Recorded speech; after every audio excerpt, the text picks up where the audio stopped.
a podcast to honor the gods. This better come with a sacrifice. Dave X Media.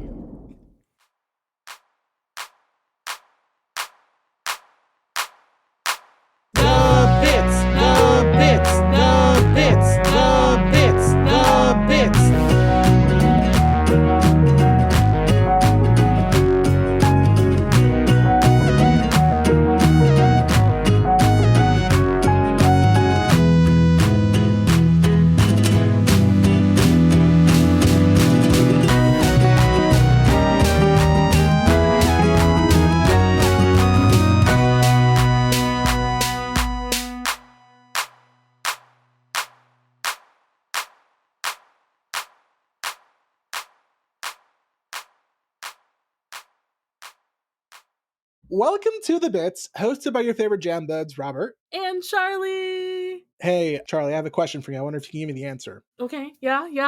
What is the answer love? No, Is it? well, yes, maybe, kind of. I was about to ask you who is the guest for this episode. I think it might be our Ruby and Sapphire / Garnet obsessed friend, Darien Smart, everybody. It is me. Obsessed is interesting because there are definitely elements of Steven Universe that I will admit to being obsessed with. And the fact that I do keep showing up for the Ruby Sapphire episodes would suggest that obsession is the word. I don't believe it is, though. I feel like this is more of a field interest, a fascination. I would accept the Ruby Sapphire correspondent, mayhaps. I was gonna say you're just really into the ship. This is the ship. I'm really into the evolution of these characters and how their romance and love story is presented, and and how it can be used as essentially like a barometer to measure how the overall well-being of the group is. So yeah. Yeah. You're our Ruby and Sapphire scholar over here. Scholar! Yes, Charlie, that's exactly the word I want. Scholar is perfect. At least you're willing to accept the title of scholar, unlike Emily Garber, who insists on going by scholar-ish. Well, that's because the classification is classic scholar-ish. True. And I'm sure there are other things that we could hoist upon Emily to be like, you are scholar of this, and they would not be able to deny that element. Emily's just a scholar. Emily is just a scholar. I messaged Emily. You two know this because I shared it to you, but for the podcast, I messaged Emily during a book club. We were reading Song of Achilles. And at one point, we had a discussion about, like, did the Trojan War happen, TM? And I'm like, I was always led to believe, no, it's a fictional story. But there was some kind of war. And I'm like, really? What? And so I messaged Emily. I'm like, Emily, can you give me an elevator pitch of did the Trojan War happen? And she's like, what do you mean elevator pitch? I'm like, I want a short paragraph explaining in your words, did the Trojan War happen? To which Emily sent me an 8.5-minute audio file, which, to be fair, is what I asked for. Because when you ask Emily for a short paragraph of something, she will send you an 8.5-minute audio file. Wasn't she also drunk? Let's not forget the fact that she started with being like, you caught me when I was just wine drunk enough for this. And I need Phoebe, multiple past guest of the show, to give me art of Emily recording that call. I have a vision of it. If Phoebe would like to reach out to me and let me know their fees associated with such a piece, I'd be more than willing. Send a detailed description of what my concept is. I think it would be delightful as hell and serve no purpose other than to make me happy. I remember you saying this. You were like, oh yeah, Phoebe, can you draw like a chibi art? And I was just like, you're gonna ask Phoebe to come in on my thing? My thing is chibi art. Phoebe's thing is gorgeous regular art. Excuse you. I don't know, man. When I was on Monster Donut, Phoebe draws during those episodes, and I asked Phoebe at the end, hey, what were you drawing? And she was like, oh, I was actually drawing you. And this cute chibi-esque sketch. So that's really why I picked Phoebe, because I could envision that. I have it hanging. I'm looking at it right now. It's pinned to my wall where I keep all my earrings, because that's where my friends send me live. And also because I think it'd be funny that I feel like Phoebe as Emily's friend and co-host, would be most able to fully capture what that It's energy true. feels like, because Phoebe knows it all too well. She has experienced it many, many times. Yeah, we need to see Emily fully overtaken by the god Dionysus. Oh man, that's even better. Like a cute, tiny little Dionysus sitting on Emily's shoulder. Like, wow, she is doing this. Because she's wine drunk. She was like, She's wine drunk. I want inspired. Dionysus and Athena on her shoulders, a la, obviously the actual reference is the angel and the demon, but I'm specifically pulling Kronk from Emperor's New Groove. That's what I want here. Yeah. Anyway, Friends, this that's is not what this episode is about. This is the most relevant to Steven Universe. Well, you need your outro outtakes. I do, because we for the past few episodes we've just sort of been getting through the points. Yeah, a little hee hee ha there. You also Nothing notoriously really like don't pull anything from my episodes. You'll just put the whole thing in there, and there's no like outro deleted scene at the end. Yeah, because we normally have some semblance of a normal conversation. I've listened to that. You let me sing Spinell's song at the end of your episode and kept it. You didn't have to do that. But I did. But you did. Robert, take back control of your podcast.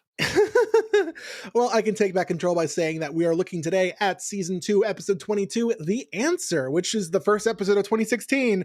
Ooh, January 4th, 2016. I almost, just because Darien is here, I almost flashed back to my entering Storybrooke days, and I was about to be like, oh, written and directed by. Oh my goodness. I haven't done that in years. And Literally. just for some reason, Darien being here almost like unlocked it again. I'll tell you what, recording with Seaweed Brain is a really weird vibe. Yeah, especially because like everyone's now trying to be professional and move on and do cool things, and we'll just sort of look at entering Storybrooke like that was a thing we did once upon a time. Hey! Listen, What's About a Time podcast? It's such a great idea. It's such a good. I realize you actually hate the show for most of the run. Yeah, it'd be like that. Don't. It's fine. I'm just cringe. Freed me. I spent an evening going through Disney Plus and reading the plot synopsises of like all of the episodes going forward, and I was like, oh my god, I hate this until season 7. Fran has my blessing to resurrect it with Lachlan anytime they wish. Go with God. Fran already is doing a bunch of things. If anything, I should be the one who resurrected. I had 4 podcasts. Now I have 1, which is what we're on right now. Hey, we're here. Robert has a podcast, wild. Holy shit, I have a podcast. I'm doing too much, but also not enough. But also, you know, I watched a very interesting TikTok today that was like, hey, fellow people in their late 20s, early 30s, what are your hobbies? And I just sort of sat there and I'm like, I guess podcasting's a hobby? ? I don't make money from this. It's not my job. But it's a hobby. I nice talk about hobby. it as it's my hobby, it's my art. We do make money from this. Hey, Patreon plug. You know, we have Patreon. We do Patreon things. I was not prepared to do this. Patreon.com/thebitssu. If you join our second tier, you can get access to Steven's Room, which is our monthly bonus show. It's great. It's funny. We're 2 episodes, the 3 episodes out currently are about about that episode of Sailor Moon with the artist who looks a lot like Rebecca Sugar. That episode of Uncle Grandpa where Steven Universe cameoed. What? For like 5 seconds. And the Steven Universe video game, something light, what's it called? Attack the Light. Escape the Light. Attack the Light. And also the Mad Libs episode with Ethan. Because we did Steven Universe Mad Libs. Hell yeah. So if you want to see all that good jazz, you can join us at patreon.com/thebitssu. Before we continue with the podcast, hey Charlie, did the postman bring us any post? Oh no. I'm not going to keep the bit going about crying Charlie because like that's what we've done for the past 2 episodes. So crying Charlie, friends, just send an email. Emails are great. Also, I can guarantee you that many of you might not have, you know what? Yeah, I'm going to be ballsy. I'm going to say that many of you might not have like good email etiquette. So practice sending your emails to your favorite Steven Universe podcast. Robert, that's actually a really great idea. Because here's a fun fact. You're going to have to send a lot of emails as an adult in the professional career. Even if you think whatever job you have won't require you to do that. Oh my God, you're going to have to send so many emails as an adult. It's exhausting. It's annoying. But what's more annoying is emailing people who don't have good email etiquette. So you don't be one of those people. The only emailing etiquette I've had recently has been to asking various states and their parks, hey, what is the legality of filming there? And all of them being like, oh, well, if you're coming with like a big crew, it's, X amount of thousands of dollars, blah, blah, blah. I'm like, okay, I'm a broke YouTuber. What do I have to do? And like, oh, you're fine. No, Robert, you have to pay like so much money to be you and your freaking phone Yeah. just chilling there. So if there's no post, are we ready to talk about the answer? Fuck yeah. I'm so ready to talk about the answer. What All is right. the answer, y'all? Well, What is was it? the question? We'll talk about the question later, okay? So the answer, the episode opens up with Steven sleeping and Garnet wakes him up. Happy birthday, Steven. It's midnight. So Steven's 14 now? Yes. Yes, he is officially 14. Y'all. We did it, boys. How old did we perceive Steven to be before we officially find out his age in like a season? 12. Yeah, well, yeah, for a year or something like past before, because I think we'd already had Too many birthdays. not too many birthdays actually. When Lapis came around, we were just starting summer for like the first time, and it's been a year since that. Right. So I'm gonna say like around the time of that, we probably had Steven turn 13. So first But we didn't half get of season any 1? in-show No. celebration.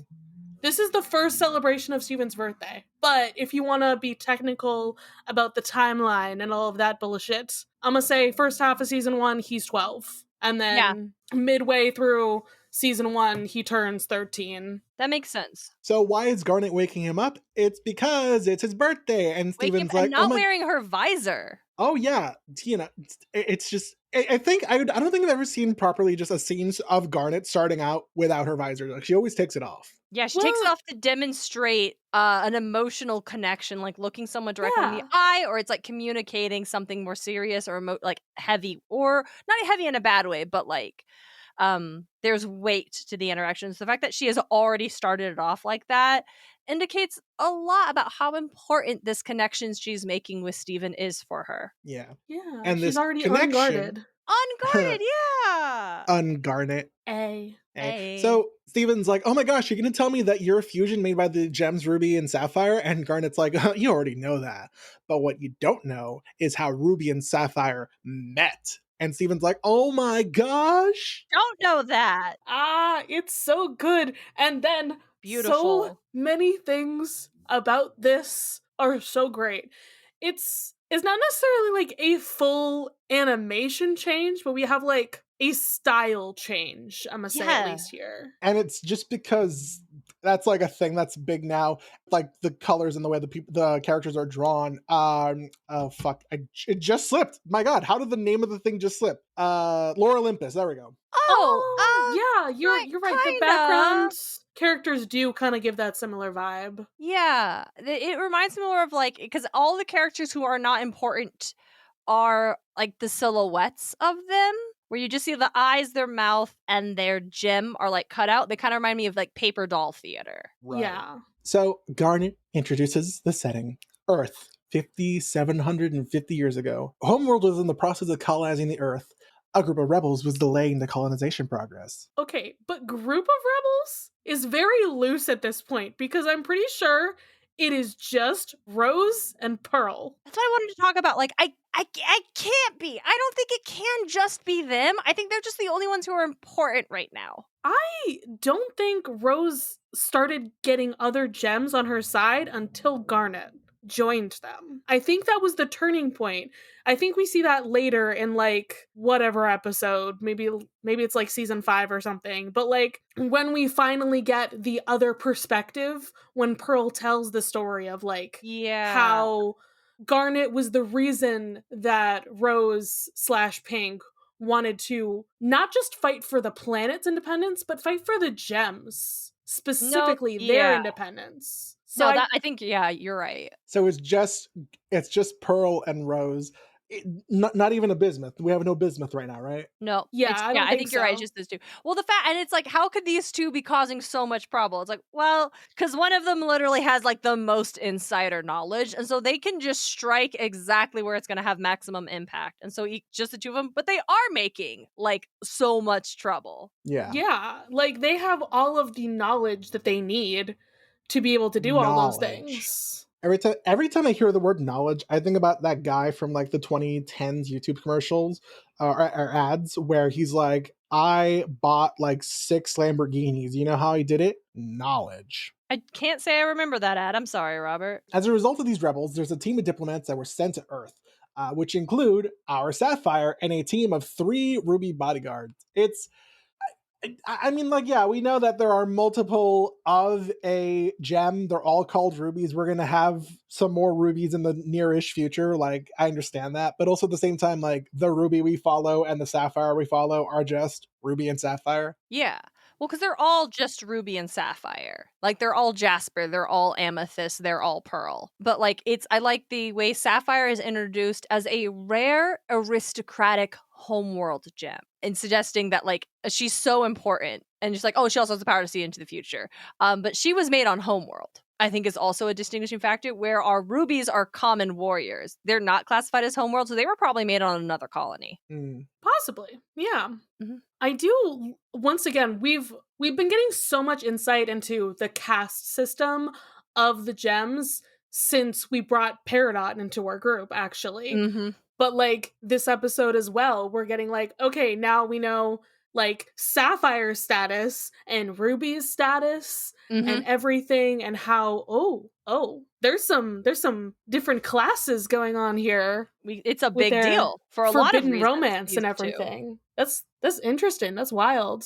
Oh, yeah, absolutely. So Sapphire's here to meet with Blue Diamond to give her a report about what's going to happen with the fight they're going to have with the rebellion. TLDR, the rebellion is going to come, they're going to kill the rubies, they're going to kill Sapphire, and then they're going to get captured. Job well done, right? And this is our first look at Blue Diamond and Blue Pearl. Yeah, another gem we're seeing not a double of, because it's like we're getting the fact that the rubies all look alike, but we see another character who's very clearly a pearl, but she doesn't look like our Pearl. No. She's got the Not the same way nose, that- but that's about it. Yeah, her gem placement is different. And I also like how, while every other character, all these like other gems are the silhouette, the paper dolls, Blue Diamond and Blue Pearl are animated as themselves, but they are not voiced by someone. It's Garnet telling the story, and Garnet is supplying the voices for everybody that's not Sapphire, the Ruby Warriors, or later on, as we'll see, Pink, Rose Quartz, and Pearl. Yeah. And it adds to I feel like, the villainous, mysterious nature of Blue Diamond, because we never see her. We just see her arm outstretched. And we never hear her voice. It's just Garnet giving her this voice. And it really serves to continue not masking, but like contributing to the mystery of the diamonds. And we still have the cloak on Blue Diamond, which I feel like later we don't get enough of that. Like, I miss the cloak after we get her final form. Like morning shawl, yeah. I love it. It's an iconic look from her, and then like it's gone like after this episode, I feel. And then we never see it again. Tragedy, honestly. Oh, quickly, I also forgot that at one point the rubies are arguing and being like, "Oh, I'm gonna punch him in the face. I'm gonna punch him all over." And because of that, our ruby accidentally bumps backwards into Sapphire, and everyone makes a big deal out of it for a second, and then and then Sapphire's like, "Oh no, it's fine, it's fine." And then she goes to Blue Diamond. And then, hey, just as it was foretold, the rebellion, aka Rose Quartz and Pearl, are here. They kill 2 of the rubies, and before they can... Let's not say they kill. They poof. Sorry to interrupt. I think it's also like how very specific Sapphire's vision was. Is like they're going to take down 7 gems, including 2 of my ruby guards and myself. And that's what we see. And I think that deal is important because it shows like Sapphire's visions are so exact. They're so precise. It's not like Garnet's future vision that we've already gotten an episode about, where it's so much different paths and the likelihood, and she's constantly like juggling possibility and likelihood and statistics. Sapphire only sees what will be. And that's because she gets Ruby's impulsivity inside of her as well. And like the, the creativity, I guess. I like that. I think also it's because gems don't act out of line. Things will be one way because gem society is so rigid, as we see in this. It is so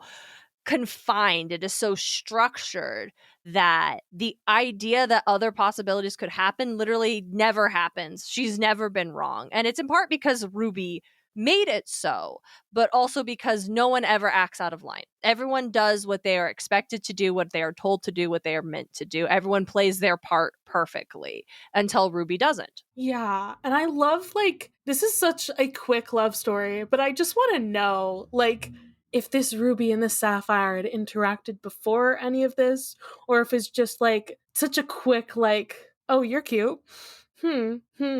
Yeah. Kind of thing. It's definitely one of those things. Listen, I'm currently, at the time we're doing this, I'm writing a script slash video about prequels and how I inherently think prequels are bad for the most part, except for anything written by Suzanne Collins. So hey, if Cartoon Network really wanted to make a quick buck out of this, they could have like the Ruby and Sapphire Chronicles, like what led up to the answer. They could do that. It technically would not break the canon if they had little moments of like, oh, Sapphire admires Ruby from afar or whatever. Imagine if we got a Pink Diamond prequel, though. I think no, for me. Not Pink Diamond would be interesting. I think Sapphire and Ruby have never met before. I think rubies are so common that if Sapphire has ever interacted with another ruby before, there's just so many of them. Statistically, they're going to send her with a ruby, it'll be another batch. I think it is important that this one ruby is special. And not just because she likes Sapphire, because she is in love with her, because she has feelings for her, because she believes in doing her job well and protecting her Sapphire outside of any harm to herself. So And Darien believes that this is a U-Haul. well, yeah, basically, because then Sapphire literally hauls her off the cloud arena. And then they make their own lives together forever. So Before we get to that, My quick question is, because she fated that there were going to be 7 gems who were going to lose their physical form or like have their physical form destroyed, including herself and 2 of her ruby guards. So it was her 2 rubies. Who are the other 4? we see them. It's Pearl and is just slashing through ones that are silhouetted. yeah, so just random 4 Slash other. through 4. The 4 other rubies, the rubies attack Rose, and Rose just has the sickest like anime hero smirk. Like it zooms in on just her mouth, and she just smirks like, and The just way takes them out. Like, they come in and they're like, we are the crystal gems. And it's like, we are the crystal gems. Germs. Yep. And I think it's great. And she just she knocks the rubies. It's also the first time we've seen what would happen if gems of the same kind fuse. And it's weird. They just get bigger. Okay. We don't get something new. Yeah. I'm looking back at this scene and I'm wondering if, like, I think a couple of those might have been like jaspers or amethyst or something. I think they were quartz guards that were guarding the palanquin. Yeah. So, because they were big guys. This is also the first time we see fusion from similar gems as well. Because we hadn't seen, like, we don't get the Ruby Squad until later. Mm-hmm. But this is our original Ruby Squad. Yep, literally what I just said. Sorry. No, you're good. You were looking up a thing. But yeah, I think it's so unnerving for us as the audience because we've only ever seen fusion as the cross gem fusion that creates some sort of new entity. And seeing the rubies just fuse and become another ruby, it's like, I guess, yeah, that makes sense, but that feels like weird to me. But as we see, that is the way it is supposed to be. And what we are seeing as like normal and standard and typical is what is being viewed as taboo and perverse because it's all in what you are exposed to as an individual. Right. I also like how Ruby and Sapphire, when Pearl is about to poof Sapphire and Ruby just throws herself, tackles her, and they fuse unintentionally, it's so reminiscent of Stevani. A little bit, yeah. Also, I'm also just noticing, like, there's like a bunch of like anime rose petals and shit when Garnet does the original fuse, and I'm like, this is Utena coded. Yeah. Like, specifically. Oh, yeah. Rebecca Sugar does not let her influences be subtle. You mean that anime that Rebecca Sugar constantly pulls references from? Yeah. Literally. It's Because Rebecca Sugar is a big fucking weeb. Yep. So eventually we're gonna have to do like some Utena stuff on our bonus show. Cause oh, you have to, yeah. It's kind of one of the biggest influences. Shocks everyone so much that Rose and Pearl are like, bye, we gotta go. Hold on. I love it. Like Pearl's about ready to like be like, whatever. I'm Yeah, I have a still gonna job. poof you. And Rose is like, wait a second. This is cool. I want to see what happens. Yeah, like what is, and then oh, poor Sapphire, they're so freaked out. They unfuse, and oh, it's so upsetting and devastating to watch the other gems react to them. One of them literally says like disgusting, and it's like, oh, we see the parallels. We Mhm. understand what you're doing. And that Being gay in my court. in my court, and that Blue Diamond is blaming Ruby for it. Ruby, who through her actions saved Sapphire, but Ruby is being blamed for this, and Ruby is the one who will pay the price and be broken. And Sapphire's like, Mhm. fuck that, and grabs her and literally like runs off the goddamn arena. Just like speed run, like ah. Mm-hmm. And okay, it's so cute that Air like dash. her dress like becomes kind of like Princess a Peach, like parachute? floating down. What is this Mary Poppins bullshit? And I like that immediately after Ruby saves her, Sapphire saves Ruby. Like, I love a relationship where they are saving each other. Yes. And then we have our existential crisis. Like, wait, what? What's happening? What are we supposed to do? What am I supposed to do? What are you supposed to do?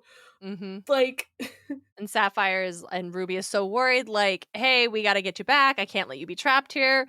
And Sapphire's like, well, what about you? And she's like, Ruby says, like, there's tons of me. And I think that line, more than like anything else in this episode, like tells us so much about how truly fucked up Jim society is. Like, I wrote a whole thing. May I please? Can we open go the door? for it. Okay. Like we are communicated that for Jims, importance is built on rarity. Like, and it replaces any sense of individuality. Like Ruby doesn't view herself as an individual. Like she isn't just, oh, there are more Rubies, or like not like I am a soldier and there are other soldiers. There are more of me. I'm just part of this massive collective of Rubies. I'm not special. But Sapphire, as you said, is rare and therefore irreplaceable and therefore inherently more valuable and unique and irreplaceable. And so I think that doesn't just translate to like how the Gems view importance in their own society, but probably how they view importance as just the rest of the cosmos and how willing they are to destroy these worlds they colonize. Because, hey, this happened 5,000 years ago. Gems have been colonizing things for a long time. We know it's a great big universe out there. Weird how we aren't seeing any other alien life forms, isn't it? It's almost as if the Gems almost certainly eradicated any other life form they encountered because they were not important. They were not special. They are not valuable. Like humans are all alike in the eyes of the Gem. You're all human. You're not the one diamond, the sapphire. You're all the same. Therefore, you are unimportant, and we have no qualms with getting rid of you and creating us that are more valuable because we are inherently rarer than you. And it's like, where do I go off with it? And I think I'll just springboard. And I think the idea of like individual rarity will also feed into why cross gem fusion is probably seen as so taboo, because which is weird, right? Because it creates a gem that is utterly unique, like completely one of a kind is the combination of these gems. And you'd think that would translate into value and importance, because like if the society values rarity, wouldn't they want that? But I think it is for gems probably interpreted as stepping out of line. Like for a ruby to go and become something valuable, like you said earlier, Charlie, you mentioned the caste system, and I think it's that exactly. Like the idea of any gem finding an avenue to step out of their place and elevate themselves is absolutely against social norms. It's against the structure of their society. It's against the thing they built that makes them powerful and stable and safe. And so it is disgusting and terrifying and forbidden because it automatically challenges the society and their norms they have staked their lives on and how they view importance. It's real fucked up because clearly this is not just a cool thing, but a really kick-ass useful thing. Yeah, the rubies just got bigger. It's almost as if, as Jasper says, fusion is just a tactic to make weak gems stronger. There you go. And it's like, yeah, but over here, when we have other gems fused, they create the coolest shit. Why don't you want that? And it's because fascism. Right? Fascism forbids individuality and creative thinking. What? The diamonds are fascist? No way. Oh, also, I have one more point, and I think it's empathy. I think it's another reason they don't want gems to fuse is because when the rubies fuse, as we talk about later, they're just themselves but bigger, right? The rubies are also similar. They just are part of a set. But when Mhm. sapphire and ruby fuse, they literally make something new. They feel like an experience, just as Garnet would describe herself Mhm. as. And the way the gems prioritize themselves over others and can be so dismissive is because they stack themselves up in order of importance and they lack empathy for other gems who are not themselves or not more valuable than themselves. But fusion actually like literally creates the ability to see another mindset, to experience another person entirely, and like that is empathy. And so you can't keep your society structured and oppressed if your subjects have empathy for each other. To piggyback off that real quick, to quote Stronger Than You, I am their fury, I am their patience, I'm a conversation. Yeah, exactly. And okay, the whole time you were talking about that, my brain was actually going to something from Steven Universe Future, Mhm. because there's another fusion that like Yes. never exists, Prince Pearl, like, or I don't actually know what like she's really supposed to be called, but like the Mega Oh, Pearl of I like, got like Revolutionary Girl Ultima Pearl. Like that is yeah, the yeah. most like there's our Revolutionary Girl Pearl right there. Because it's pink pearl and then it's our pearl Yeah. fused together, and like what you're saying of like, oh yeah, it's the empathy, like they can see like different experiences, and like with those pearls they're not the same person at this point. They have such a vastly different experiences that even though it should be something like the ruby is just combining like that, no, Yeah. they're different people actually. Yeah. So it's Actually, more yeah. like a garnet. Yeah, Right. for sure. And with that, it's like the idea that just to fuse, you have to have empathy for one another. Like you have to be on the Mhm. same wavelength. You have to share a goal in some shape or form. We've seen Malachite. We know that fusion is not this graceful, always beautiful, good thing. But in that Mhm. moment, Lapis and Jasper had a common goal. Jasper just didn't realize that goal didn't have the same end game. But like, and Steven and Connie, when they danced for the first time, they were just having fun. They were feeling the moment, and Ruby and Sapphire had shock and desire to see more of the world and didn't really want it to end. And so, in order to have any of those things, you have to see the other on the same level as you, which is again a thing that the Diamonds and Gem Society just doesn't allow. I love Yeah. Revolutionary Girl Pearl. Hey kids, fascism bad. Hey kids, fascism is bad. Go read 1984, go read The Hunger Games, go read Animal Farm, go read all those books. If it's on the ban list, go read it. Well, let's We see, where keep the hell saying are we? fascism bad like so often on this podcast But lately. the thing about that is, it feels like people don't understand that. Like, too many people are like, "What is it?" Charlie, we need to keep saying fascism bad Oh, because we guess do. what? You're Fascism bad. correct. I'm just like, we've gotten this tirade so often lately. Fascism bad, and also we're talking about a show in which like the main In antagonist, which quote unquote, fascism it's fascism. is bad. Yeah. No way. Is which it's a Shocking. fascist empire that also happens to be a relative of our protagonist. And so the way we dismantle this fascist empire is through the healing of family. That's not how you dismantle other fascist empires. You do revolution and bloodshed. Woo! Do yourself a favor at the bare minimum. Download Signal. Download that app that makes you call your representative like 5 times. I think it's called 5 free calls, something like that. That's like the bare minimum I want you to do. And then hey, if you have a protest or something happening near you, go there. Make sure you wear clothes that are not identifiable. Cover your tattoos if you have any. Cover your hair if you have like dyed hair. Don't bring your phone with you. And if you really need to bring a phone, get a cheap burner from like Dollar Tree. And only use the Signal app. And only use the Signal app. All right. Let's talk about something cute. Ruby blushing when she sees Sapphire's eye. What? Gasp. Right? Wait, the way that Ruby just immediately like picks up Sapphire though, Mm-hmm. like when she sees her freeze up, like I gotta get you out of this. I don't know what this thing is falling from the sky, but it's rain. Mhm. It's the Like, second time we see a gem from straight out of Homeworld, quote unquote, freaking out at the concept of rain. yes. Well, I don't think But it's Rain that she's freaking out. She's just having a full-on, like, mental she is. breakdown. She's like, I can't see the future anymore. Everything is different. I don't even know how you did that. I didn't plan on running off with you, but I did. And it's like fight, or freeze, and she's just frozen, literally. Yeah. Because she has ice powers. But we love how often Do you Ruby think just she like knew picks that up before Sapphire. this? What? Do you The think fire? Sapphire knew she could do ice powers? Because Ruby seems surprised with the fire. I definitely don't think that Ruby knew about the fire powers. I feel like if they did, they would have thrown a big fireball when fighting Rose Quartz, leader of the Crystal Gem Rebellion. Yeah. Whether or not Sapphire knew about the ice, unclear to me.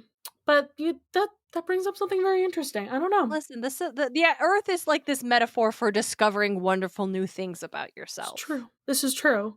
But they're blushing like so hard as they're talking about the first time they ever fused, like, and Sapphire's just like, I didn't know you could you lose yourself like that. Ruby's like, it's never like that. Like, this is so different. This is so interesting.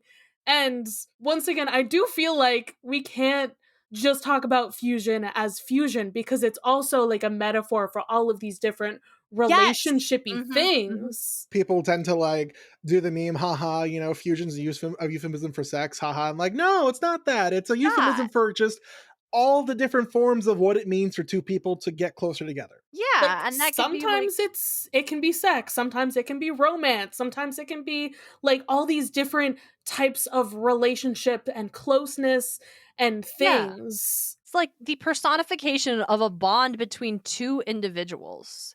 And what that bond can mean, and how being bonded to a person can change you, and it creates something new in your life that you never would have had on your own. You only would have been yourself. You only would have been just a version of you. And it's only through the bonds you make with the different people in your life that you change and become other things. And the new version of yourself is always going to be a reflection of that relationship. And like, yeah, I think like this Garnet we see right now, who's like cotton candy, and she's not so cohesive, and she's a whimsical and silly. It's that idea of like something new and exciting and different and a little scary, but wonderful all the same.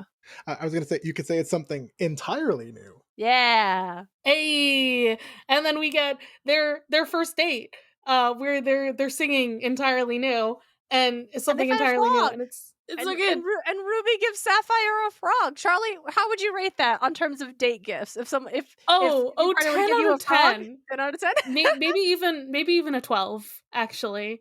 Listen, frogs are gay, okay? Mm-hmm. They are indeed. There are chemicals in the water that are turning the frogs gay, as per famous podcaster. We don't want to name him by name. But listen, they get a frog, they look at the moon. What's gayer than all of these things? What's gayer than the Okay? moon? Like, the moon is peak gay.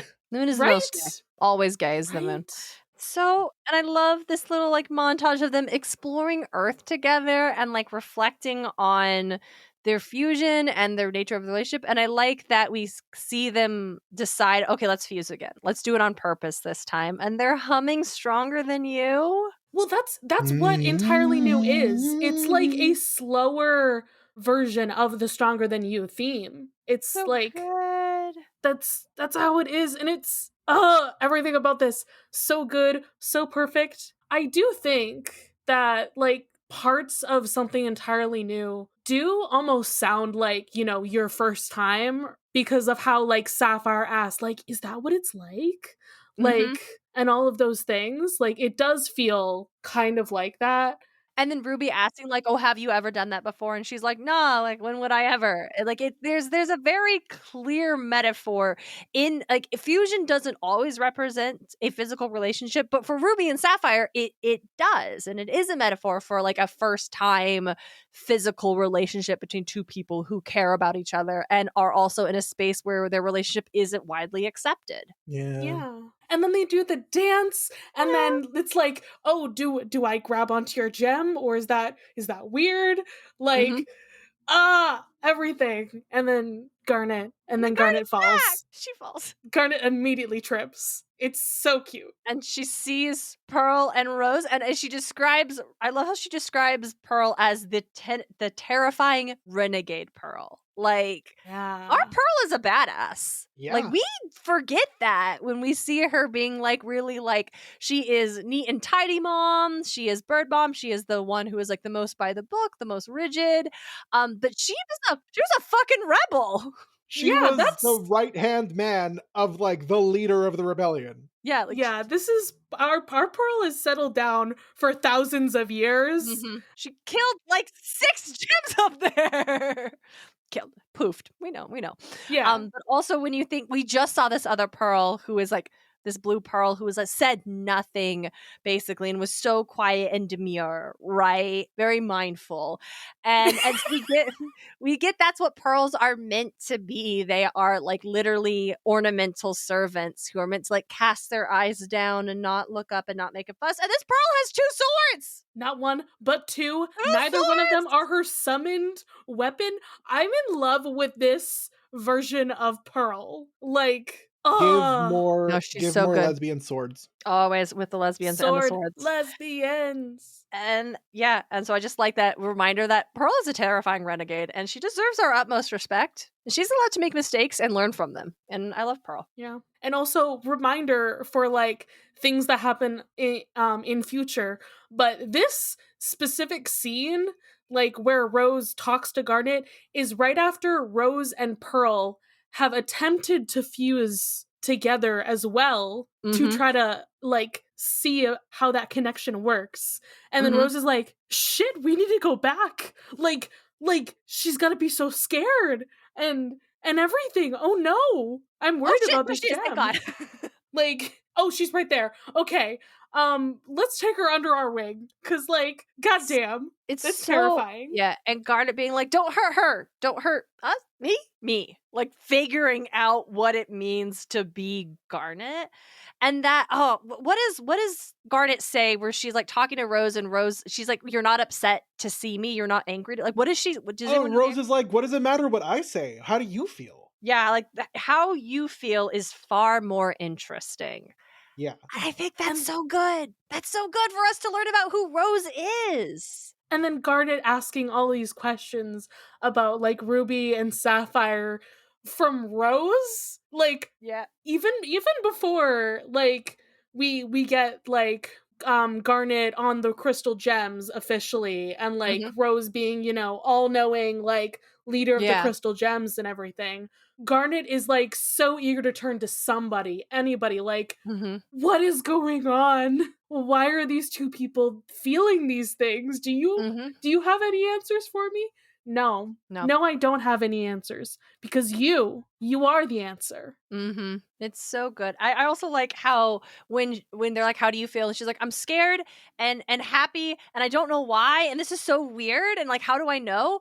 And Pearl and Rose like look at each other and they just grin, and they're just like, welcome to Earth.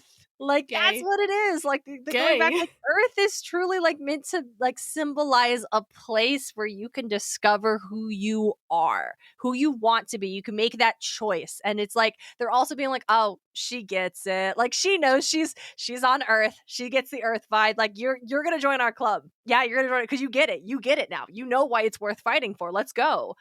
And I also think of her being like, don't ever question this. Like, being so fascinated by Garnet and so eager and happy to find her and being like, you're amazing exactly as you are. Like, it gives us such an interesting new insight into who Rose was as a character beyond this like almost godlike grand hero, leader of the crystal gems, who we see in this like fast, like beautiful portrait. Her eyes are closed, or like the snippets we've got of her. The one time, I think the first time we really heard her speak was in that like video for Steven, and that being like, as a parent, like giving this kind of knowledge and wisdom.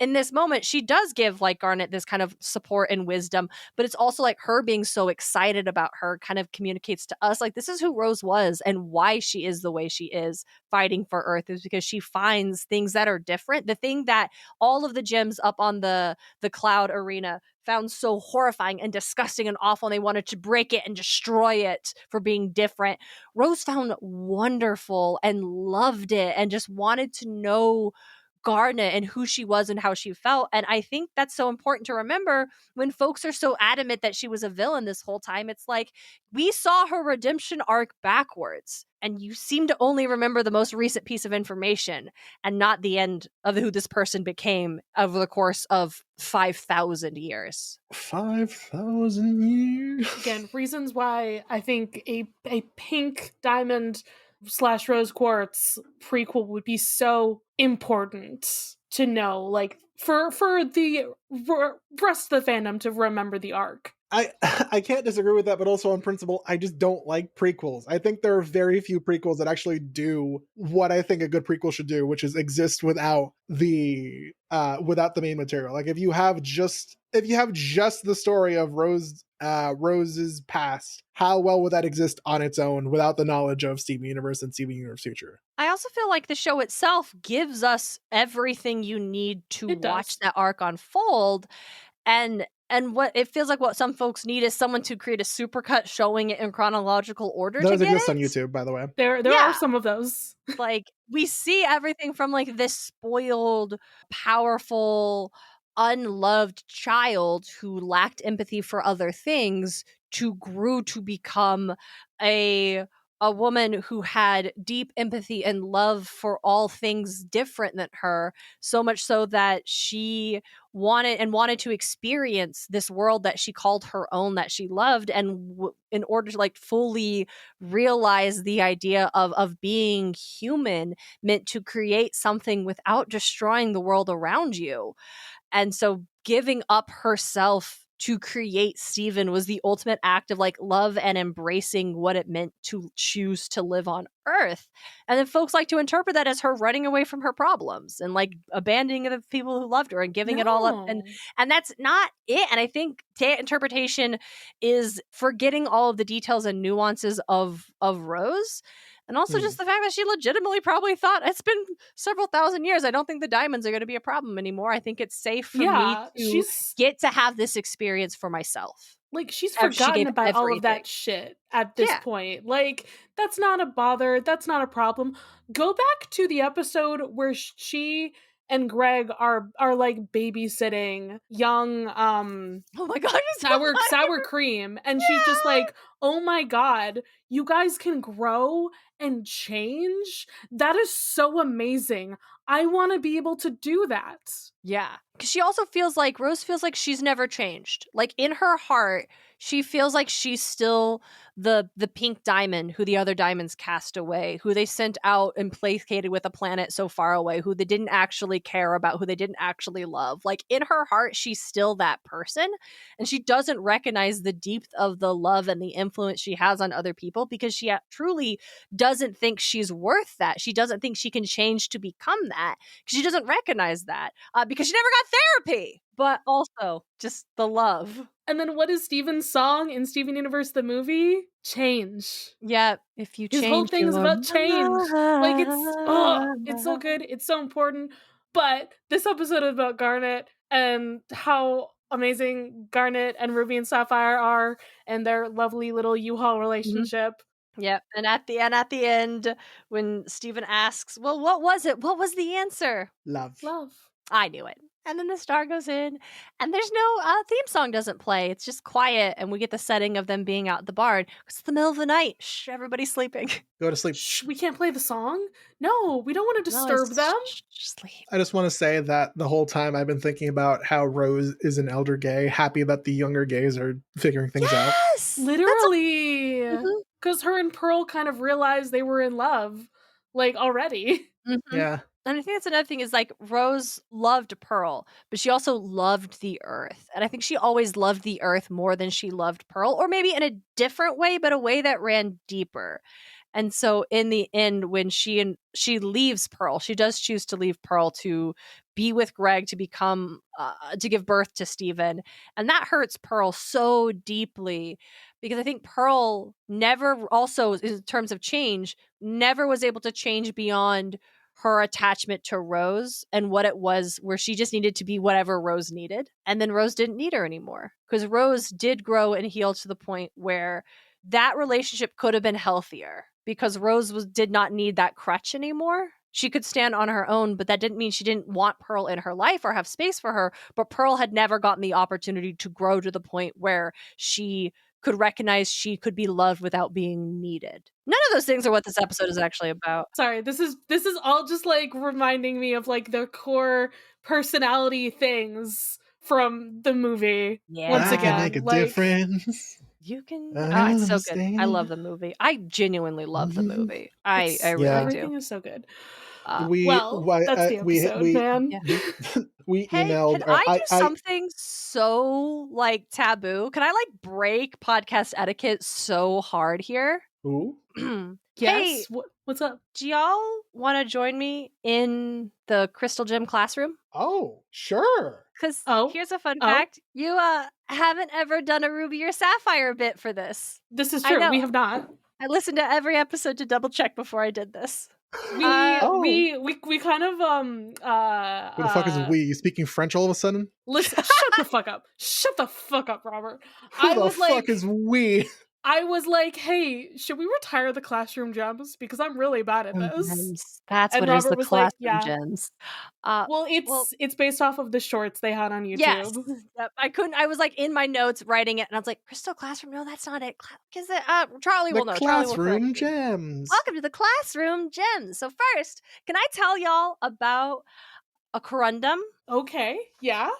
So this is a classification of gem that is a crystalline form of aluminum oxide. It's naturally transparent, but it'll have different colors kind of depending on the presence of other, quote, transition material impurities in its crystalline form. And corundums have two primary varieties, rubies and sapphires. Hey, I was like, I know that the same type of gem. Is this what it is?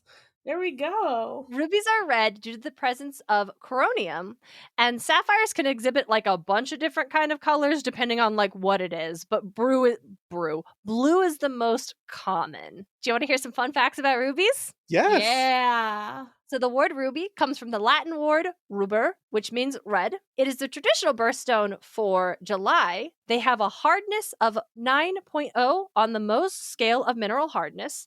And of natural gems, only moissanite and diamond are harder. And Charlie, I found your favorite part. Rubies have no true cleavage. There Hey. you go. There you go. And The poop joke. I really needed to know what the hell cleavage meant. And in mineralogy and mineral science, it's the tendency of crystalline materials to split along definite crystallographic structural planes. And what I think that means is they tend to break a certain way. Yeah. So I got some real world ruby fun facts. As in, the world's most expensive ruby, the Sunrise Ruby, is also the most expensive colored gemstone and the most expensive gemstone other than a diamond. The Liberty Bell Ruby is the largest mined ruby in the world and was stolen in a heist in 2011. Oh. Damn. The Old Testament of the Bible and the book of Exodus mentions rubies many times, and it's not clear if the biblical word ruby is meant to be distinct from other gems or whether it's just being used to mean gemstones. In a traditional Hindu astrological belief, holds rubies as the gemstone of the sun, and it's believing that worshipping and wearing rubies causes the sun to be favorable to the wearer, which felt right for fire. Yeah, I'm And loving then, Robert, this. this Damn. one's for you. Ooh. In the Marvel comic books, the Godstone is a ruby that the son of J. Jonah Jameson, John Jameson, found on the moon that becomes activated by moonlight, grafts itself to his chest, and turns him into Man-Wolf. God damn What it. the fuck? That's incredible. And then I had to jump into some ruby symbolism from those weird gem people out there. Not like us. We're cool gem people. This Hell is from the website Tiny Rituals. And according to them, ruby is a stone of passion, protection, prosperity, symbolizing the sun and imbued with the immense life force to ward off negativity and physical attacks. It's believed to improve... I don't like the healing. I'm going to skip that. Rubies offer protection by encouraging a courageous state of mind and promoting safety when traveling or in the presence of negative energies. Y'all want to hear about sapphires next? yeah. Absolutely. So Sapphire, birthstone of September. It is poor cleavage, unfortunately. Sad. So according to Wikipedia, etymologically, the English word sapphire derives from the French word saphir, from the Latin word sapphirus, from a Greek word, from a Hebrew word that actually probably refers to lapis lazulis, because sapphires weren't discovered until the Roman era. And so the word does, like the Latin word does mean blue because it's being built on all these other etymological ones for this blue stone.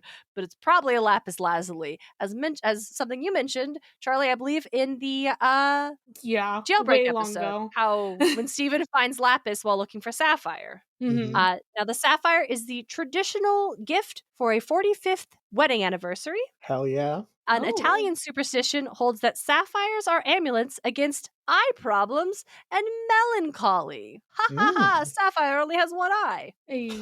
And then again from Tiny Ritual, sapphire is a stone of wisdom and royalty associated with sacred things and is considered the gem of gems, guiding individuals to an enlightened path. Sapphire offers protection by shielding against negative energies, calming and focusing the mind, and restoring balance within the body. So I did that, and that was like so cringe that I just totally hijacked your bit, Charlie. So to apologize, you should check the mail again. I should check the mail?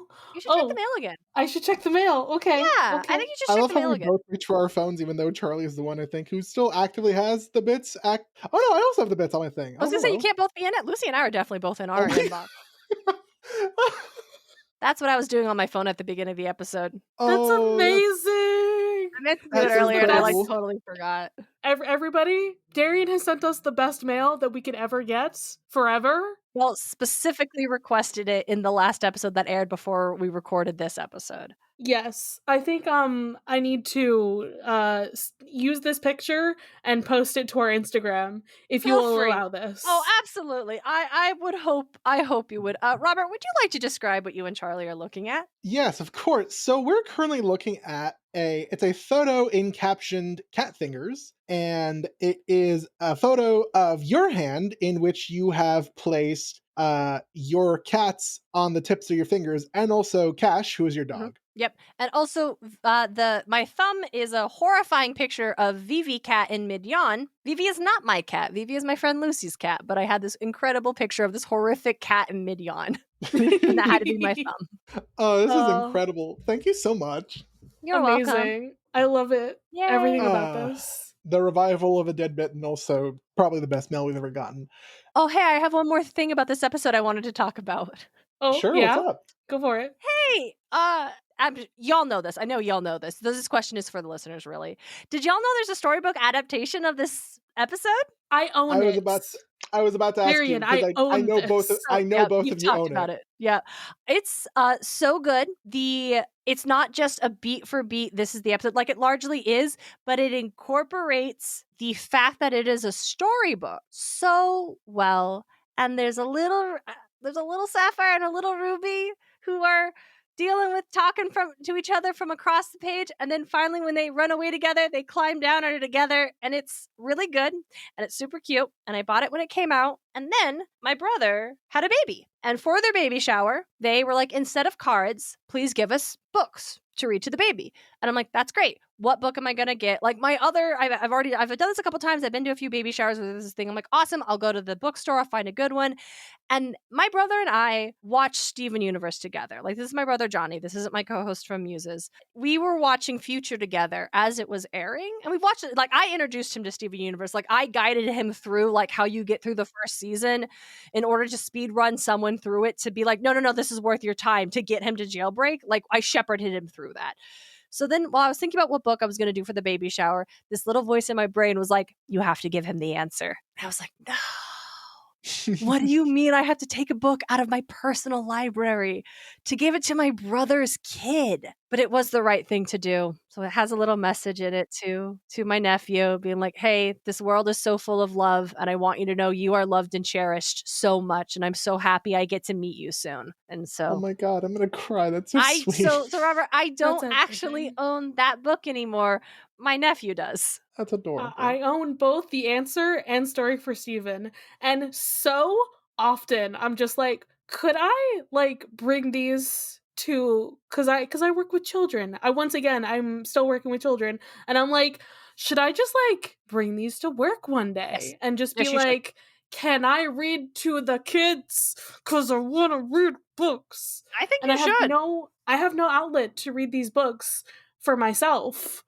I mean, yes, they're enjoyable, but they're But you want to much share shorter them. than a regular book. They're books to share, Yeah. you know? But I do in Okay. fact have a collection of children's books now because I have those, and my grandmother also sent me the Stregonana books because that's what she used to read to me. Aw, that's so Aw. good. So So yeah. Okay, that's all I have for the episode. You can send us home now. Oh, I We can I add one thing? You can do whatever you That want. Yes. Joe. It's your podcast. Listen, when you were talking about like the etymology for sapphire, I was just like, please tell me there's something about sapphics in here. Please tell me there's something about sapphics in here. And there wasn't. And that made me so upset. But also, Rebecca Sugar specifically was like, Ruby and Sapphire. Those are my sapphic lesbian idealist couple. Mm. So there was a choice made here, specifically. Well, here's the thing. Where does the name Sappho come from? Like, what is the etymology of that? And is it related to the word that brings us sapphire? They're not related. Damn it. Damn it. I just pulled up. Was Sappho named after sapphires, or is there any connection at all? They're not related. Sappho or Sappho is a Greek name of obscure origin, while sapphire is a Greek loan that ultimately comes from a Semitic language. The letter combinations p and ksh sound in transcriptions of Greek loan words represent long aspirated plosives. Words containing these in classic Greek are no more funky than words containing the letter Z in English. So they're not related. Just a pure coincidence. Just a great coincidence. coincidence, though. Absolutely. Oh, well. Oh boy. All right. So we can't go Well, home yet because we have to go to the Crystal Temple for some Crystal Temple trivia. We Oh, do. right. We absolutely do have to go to the Crystal Temple. So, did you know this episode's name was first revealed in an interview with Rebecca Sugar by the Mary Sue? Yes. Love the Mary Sue. This episode aired on Charlene Yee's birthday, the voice actor of Ruby. She also said this was her favorite episode to voice. Aww. Although Lamar Abrams frequently storyboards with Alith Romanios and Kate Mitroff frequently storyboards with Hilary Florido, this episode, Lamar Abrams storyboarded with Katie Mitroff. This is the first episode storyboarded by a new pair.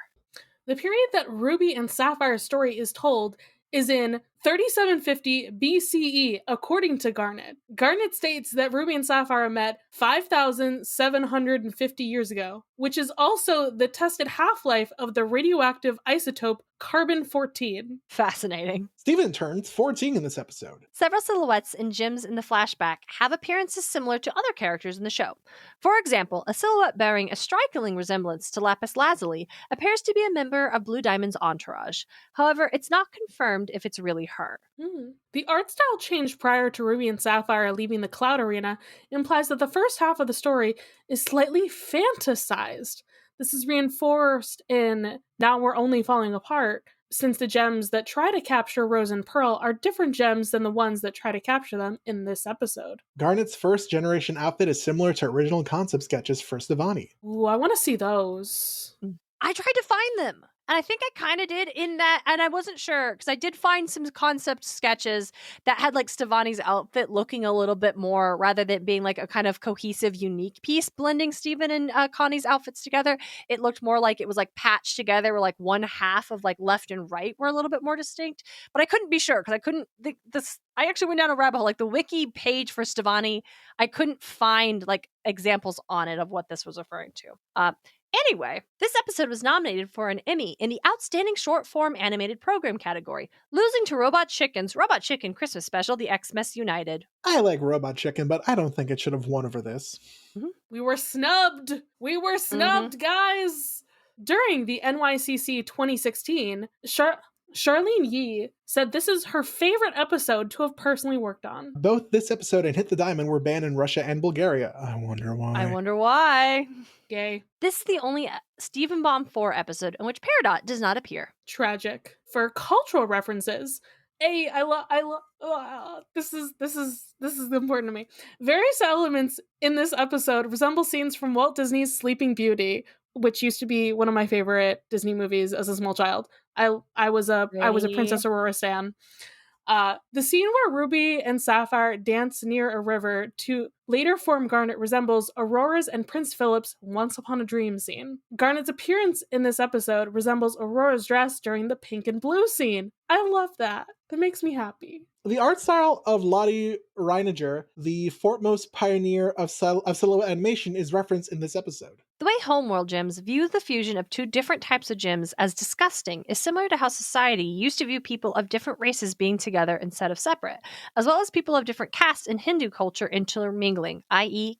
intercaste marriage. The whole episode shows signs of being a metaphor for queer people coming out, Yes. coming to terms with their sexuality / gender identification, starting their first relationship as someone queer. The way Ruby and Sapphire's fusion is viewed by Blue Diamond and the rest of Homeworld gems is also similar to how society views queer relationships today. It has also been confirmed that Ruby and Sapphire are in a same-sex relationship, although gems are technically sexless. Listen, they don't have sex, but they do have gender. But if they're both sexless, therefore they are the same sex. Yes. Yes? I think still that makes homo. sense. Still homo. Still same. I saw a TikTok the other day that was like, hey, so, and it was a queer couple. It's like, hey, so straight means when you date someone of the opposite gender. And it's like, you and I have opposite genders. Our genders don't match. We're in a straight relationship. And the other partner was like, I don't like this. No. The way Blue Diamond asks for Sapphire's counsel to see the outcome of the battle is very similar to the oracles of ancient Greece. I was waiting for this. Yep. In both real life and mythology, important people, kings, heroes, generals, and gods, sought the counsel of oracles before going to war to see if fate favored their side. The most important oracle in ancient Greece was, everyone say it together, The Oracle of Delphi.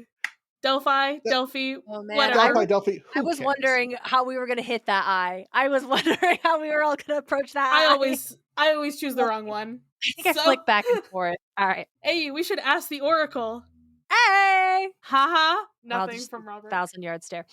Cloud Arena resembles Quantity from Star Wars Episode 5, The Empire Strikes Back. Oh boy. And now it's time for Charlie's favorite section. Continuity? Steven discovered that Garnet was a fusion in Jailbreak. In the same episode, Garnet also mentioned that she had planned to save this revelation for Steven's birthday. When Sapphire escapes with Ruby, it is similar to the scene in Jailbreak where she grabs Steven and sprinted to reunite with Ruby. Yeah, Sapphire can fucking run. She bolts. She's a sprinter. I The love 100-meter dash, don't even worry about it. As Ruby and Sapphire start to dance, they hum the tune to Stronger Than You from Jailbreak. It's also mixed with other fusion songs, Giant Woman and Strong in the Real Way. Aww. In Love Letters, Garnet tells Jamie that she does not believe in love at first sight, and that love takes time and effort, implying the nature of the relationship between Ruby and Sapphire. That was love at first sight. I don't know what you're talking about. I don't think so. I think when they first saw each other, there was like, they didn't instantly fall in love with each other. I think it was, and I don't think Sapphire or Ruby saved Sapphire out of love. I think she saved her out of like the sanctity of life, right? Not being willing to give up. And then I think it was when they were on Earth together, exploring, giving frog gifts, that they fell in love. Yeah, that's true. That could be. It just gives very fairy tale romance either way. Yes, I think so too. Absolutely, it's very fairy tale. When Garnet tells Rose Quartz of her conflicting emotions, Rose tells her welcome to Earth, the same welcome Garnet would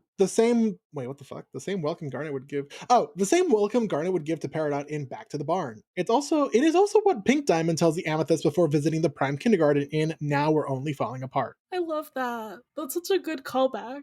It's so good. I'm going to argue this next one is bullshit. 3 gems depicted in Garnet's story are similar in appearance to 3 gems seen in Pearl's hologram of the Lunar Sea Spire and Cheeseburger Backpack.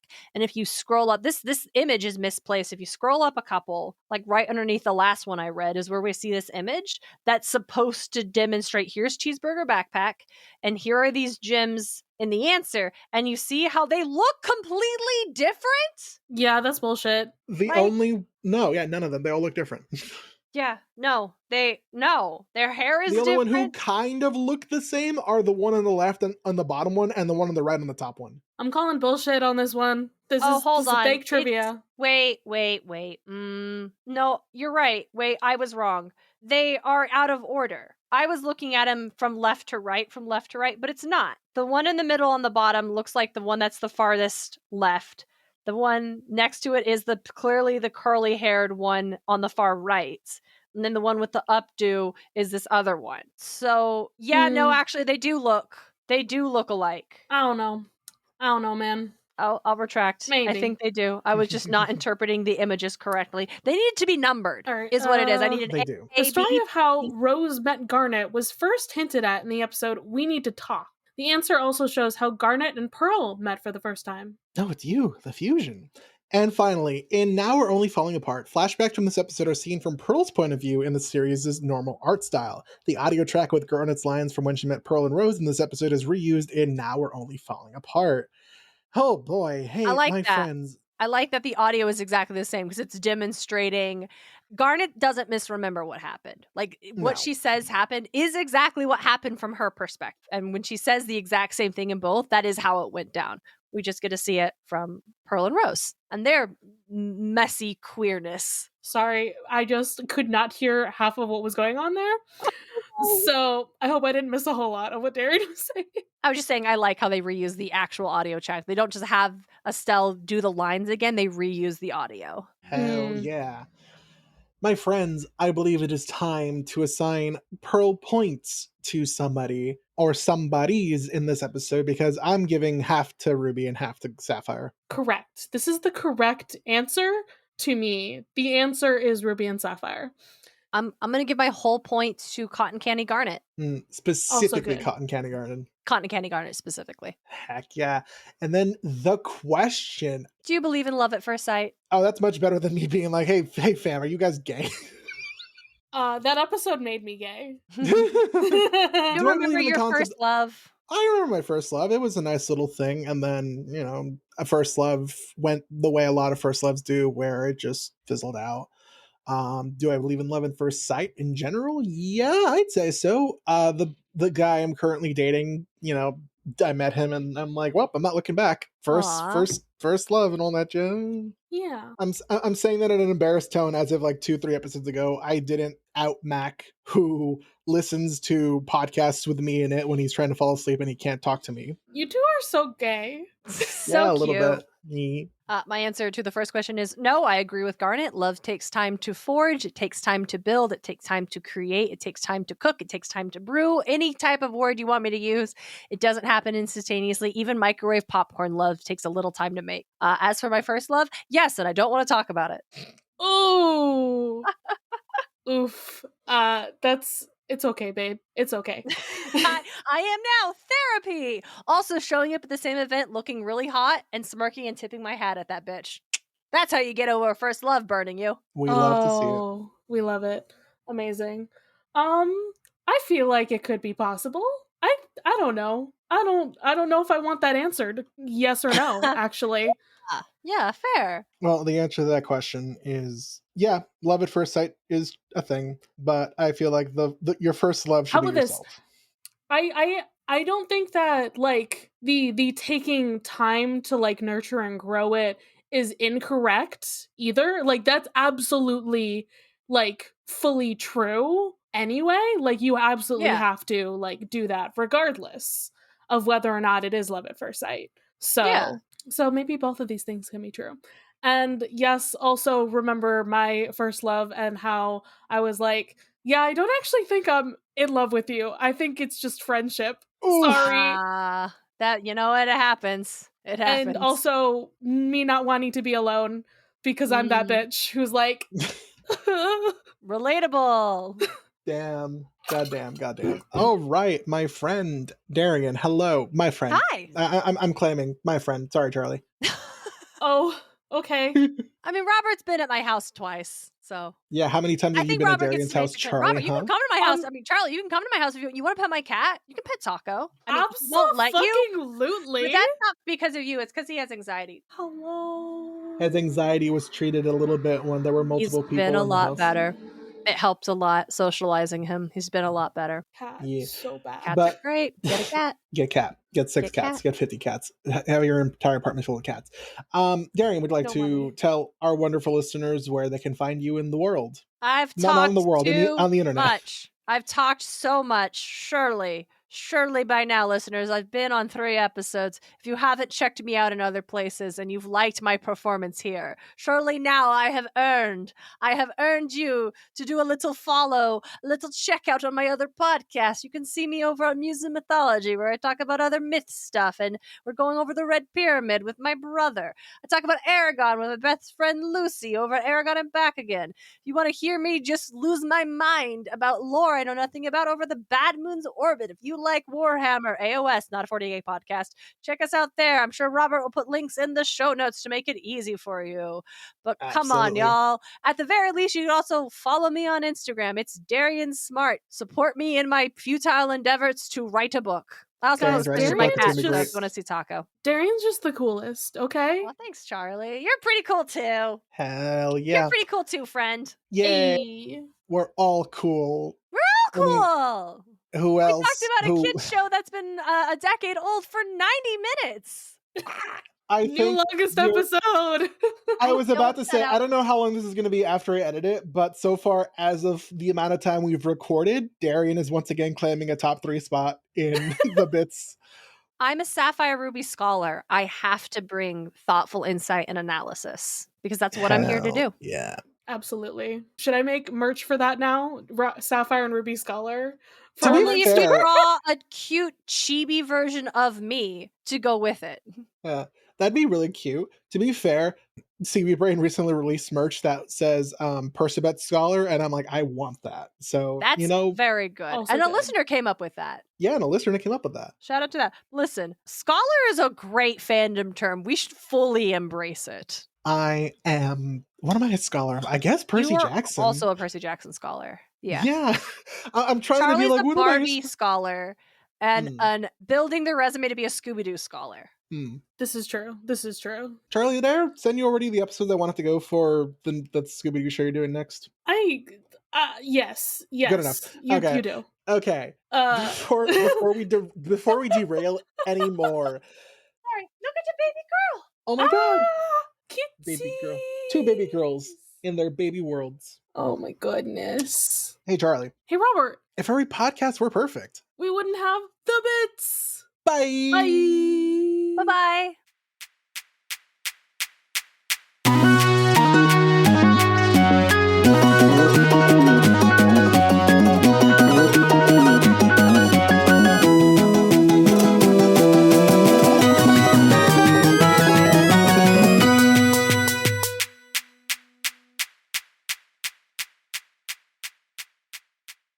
You can follow this podcast socials at the Bits SU Pod on Instagram and Tumblr. You can send a message to our Diamond Line through thebitssupod@gmail.com. If you'd like to support us financially, join us at our Patreon, patreon.com/thebitsu. By becoming a patron, you can join the Deus Ex Media Discord server, where you'll be able to chat with us and other listeners about Steven Universe, or whatever else. Our $5 patron tier also gets you access to Steven's Room, our monthly bonus show. There, we'll be talking about a wide variety of topics which usually have something to do with Steven in some way. No promises. You can check out our merch store, The Bits SU, on Redbubble to find custom designs made by yours truly. Or if you cannot or do not want to support us financially, we'd really appreciate a rating, a review, or even letting your friends and followers know how much you love the podcast. It really helps. Our music was written and produced by Jason Hilton. You can find him at Negative Selections on Instagram. You can follow me, Charlie, at GreenPixie12 on most platforms. I also have an art Instagram at GreenPixieDraws. You can find me, Robert, at the Damn Meme Page on Instagram, Twitter, TikTok, and Blue Sky. If you want to have more from me, check out my YouTube channel, also called The Damn Meme Page, where I make videos mainly about Percy Jackson, but also sometimes other fun stuff. The Bits is proud to be a part of Deus Ex Media, which features great podcasts like Of the Eldest Gods, a chapter-by-chapter Rick Riordan pod with mythological context and no spoilers. Well, we finished the Percy Jackson series. Wait, what are we still doing here? And what is that music? Oh, you thought it was over, bro? We're just getting started. We are? Charlie, what's next for Of the Eldest Gods? Well, Ray, it's time for us to go into our Egyptian era. We're gonna start the Kane Chronicles. Oh, hell yeah! Wait, why do you have a glowing boomerang? Don't worry about it. It's just my Egyptian magic wand. Man, the Egyptian stuff isn't gonna be like the Greek stuff, is it? Not at all. But we'll still cover mythology as it comes up in each chapter. Are we gonna have cabins this season? Nah, the Canes don't have cabins. So instead, I'm Charlie, following the path of Bast. And I'm Ray, following the path of Geb. Join us as we read The Red Pyramid, the first book of the Kane Chronicles, chapter by chapter. Welcome back to Of the Eldest Gods.